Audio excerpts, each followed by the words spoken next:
Hi അസ്സലാമലൈക്കും. ഇന്നത്തെ പുതിയൊരു വീഡിയോയിലേക്ക് എല്ലാവർക്കും സ്വാഗതം. ഇന്നൊരു ഈവനിങ് വ്ളോഗാണ് ഞാൻ ഇട്ടത് കേട്ടോ. വീഡിയോ ഇഷ്ടപ്പെട്ട എല്ലാവരും ലൈക്ക് ചെയ്ത് സപ്പോർട്ട് ചെയ്തിരിക. ഇന്ന് 4 മണിക്ക് നമ്മളെ നാടൻ പലഹാരമായ നെയ്യപ്പം ചായയാണ് ഉണ്ടാക്കുന്നത്. അപ്പം ഞാൻ നെയ്യപ്പം ഉണ്ടാക്കണ എങ്ങനെയെന്ന് നോക്കട്ടോ. അപ്പോൾ എല്ലാവരും ഒന്ന് സ്കിപ്പ് ചെയ്യാതെ കണ്ടോക്കി. അപ്പം ഞാൻ 1.5 കപ്പ് പച്ചരി വെള്ളത്തിലിട്ട് കുതിർത്തിനും അത് ജാർക്ക് ഇട്ട് കൊടുത്തിക്കണം. പിന്നെ അതിൻ്റെ കൂടെ 2 സ്പൂണ് ഗോതമ്പ് പൊടിയും ഇട്ട് കൊടുത്തിട്ടുണ്ട് കേട്ടോ. പിന്നെ ഒരു 5-6 ഏലക്കായും ഇട്ട് കൊടുക്കുന്നുണ്ട്. അപ്പോൾ ഞാനിത് കുറച്ച് വെള്ളത്തിലാണ് കേട്ടോ കുറുകെ അരച്ചെടുക്കേണ്ടത്. 4 ശർക്കരൻ്റെ അച്ചാണ് കേട്ടോ ഞാൻ അതിലേക്ക് ഇടുന്നത്. അപ്പം അതിലല്ല ഞാൻ അരി അരച്ചെടുത്തത്. അത് അരച്ചതിന് ശേഷം ഞാനതിൽ മിക്സ് ചെയ്ത് കൊടുക്കുകയാണ് ശർക്കരപ്പാനി.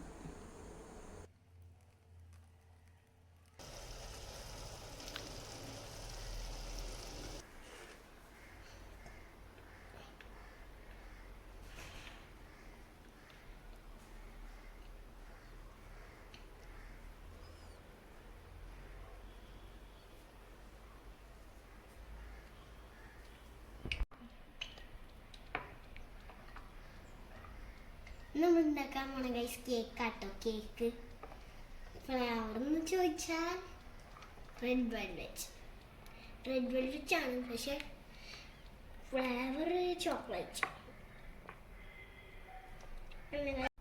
പാൽപ്പായസം പോലെയുണ്ട്. അപ്പം നിങ്ങൾ ചട്ടിക്കൊന്നും കുറ്റം പറയില്ല കേട്ടോ. ഇത് ഞങ്ങൾ നെയ്യപ്പത്തിനായിട്ട് എടുക്കുന്ന ചട്ടിയാണ്, വേറെ ഒന്നിനും ഇത് യൂസ് ചെയ്യലില്ല.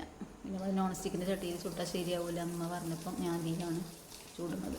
അങ്ങനെ ഓരോന്നോരോന്നായി ചുട്ടെടുക്കുകയാണ്. അപ്പം ഞാനിത് ഒരുപാട് സമയമൊന്നും റെസ്റ്റ് ചെയ്യാൻ വെച്ചിട്ടില്ല കേട്ടോ മാവ്, എന്നാലും അടിപൊളിയായി കിട്ടിയിരിക്കുന്നു. അപ്പം ഇന്നത്തെ വീഡിയോ ഇത്രേ ഉള്ളൂ.